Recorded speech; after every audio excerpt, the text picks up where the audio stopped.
hassle po kami kung saan po kami kumukuha ng tubig na iniinom. Kasi pumupunta po pa kami sa mainland, bumibili or nagpapadala sa biyahe, sa bangka. Pero kung ganitong sitwasyon po, mahangin, hassle po talaga, walang biyahe. Tapos ito po yung isang kupong po or tawag sa amin kung saan kami kumukuha ng iniinom. Pinapakuluan po namin to. Nahihirapan po kami sa tubig kasi mahina siya lumalabas. Madaming tao nag-aaway dahil sa tubig kasi nag-uunahan. Pagkadating ko po sa school, yun po, binuli po ako dahil mabaho daw ako, hindi daw ako nakaligo. Umiyak po ako kasi masakit po yun sa akin. Mahirap talaga kasi mahirap sa akin na ginaganon ako.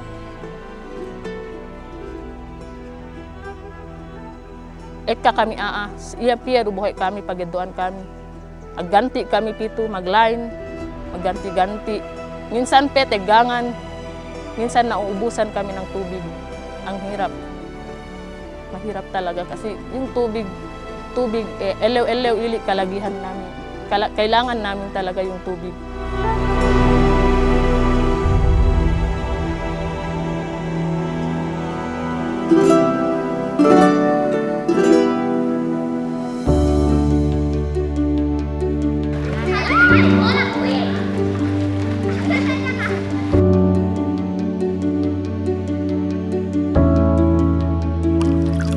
Masayang-masaya po ako kasi may tubig na mineral na dito sa amin. Masaya po kami. Malaking tulong po sa amin to. Parang na-less hassle na po siya kung kasi di na po kami nagpapadala sa mainland. Di na po kami po problema kahit po mahangin kasi nandito na po siya. Malinis na po yung tubig na iniinom namin. Nabusay ng kami, kaba-kaba, bangsa niya buhay kami, ngolo kami bohe. Sa paganya ng mineral, may pagsarang sukul kami, may natabang makami. Diyan na kami ngolo isang gali, diyan na kami ngolo imanika nagpabuwa, niya namin to tabili. Pasal luhay na ma'am, usenggod pasab.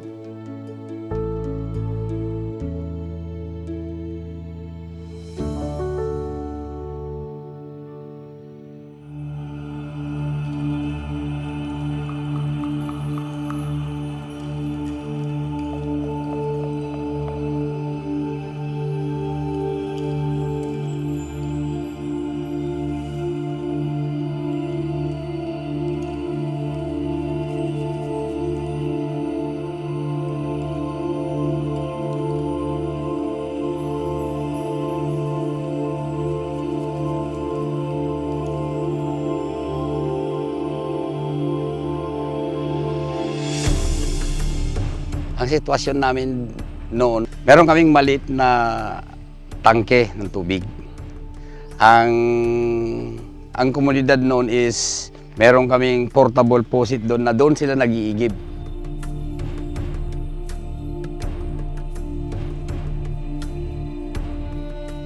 Basit pa lang ti water system mi. Makipilpila kami kasi common ti panagsadumi.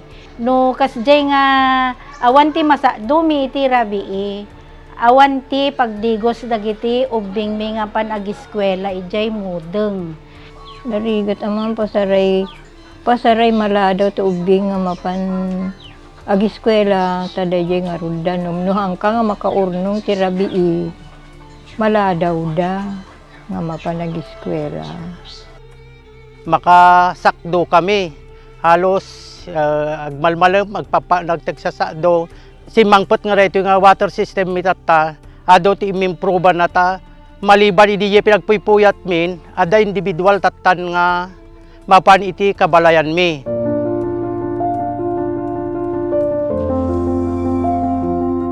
Hindi na ipatakder da ita water system. Udno nga nakaginawa kami.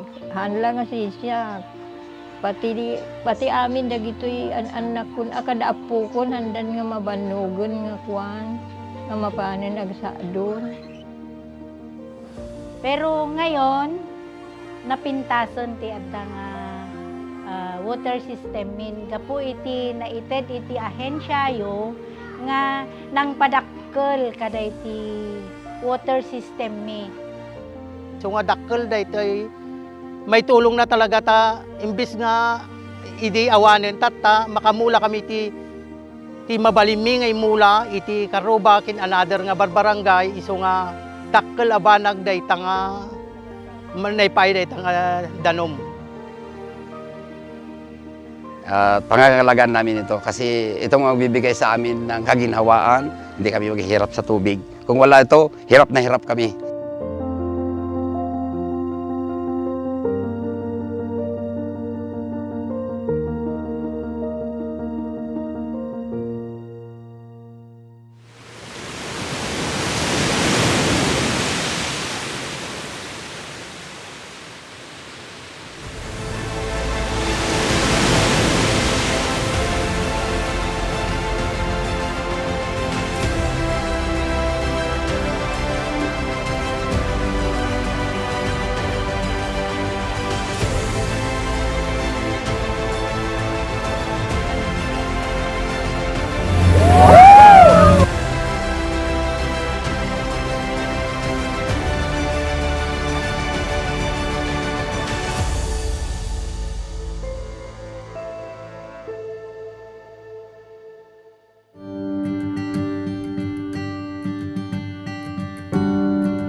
Parang wala na siguro.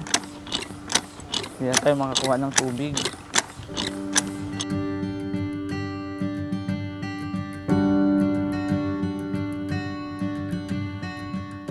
Yung watershed namin ginalaw doon, siyempre, pag wala ng mga kahoy, tutuyo na ang lupa, mahina ang supply ng tubig. Ito pagka hindi sapat yung pressure ng tubig para magpunta doon sa bahay. So dito na lang tayo kukuha para makaigib tayo ng tubig.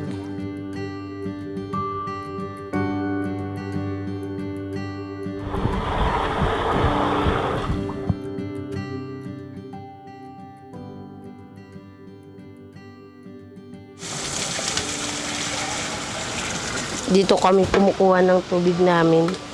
Paglaba, paghugas, paglinis ng mga kaldero.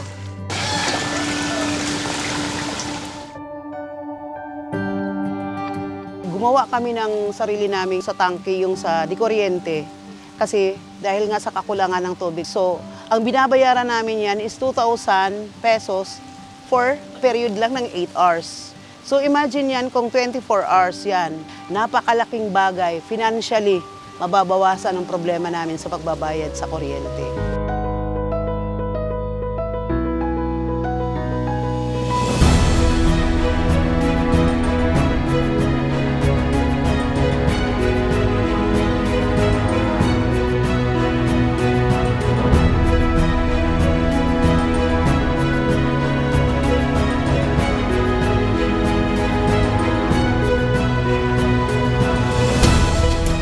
So, dahil dito sa project ng dam na ito, ay mabibigyan ng tamang water supply ang Humunon Island, lalo na sa potable water supply para sa mga communities. Society is growing. Habang tumatagal ang panahon, lumadami ang tao. Malaki naman ang tubig na kakailanganin dahil sa marami naman. Kumparar ng unang panahon ilan lang ang mga residente dito. Ngayon, you are plenty. Ang water source na to, this is even 5 times more than the demanded volume ng 3 barangay na to.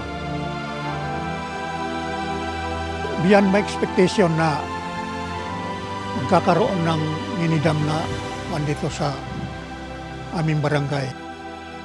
Ever since, hindi pa talaga nagkaroon dito ng ganong proyekto ng dam. So, this will be the first time in history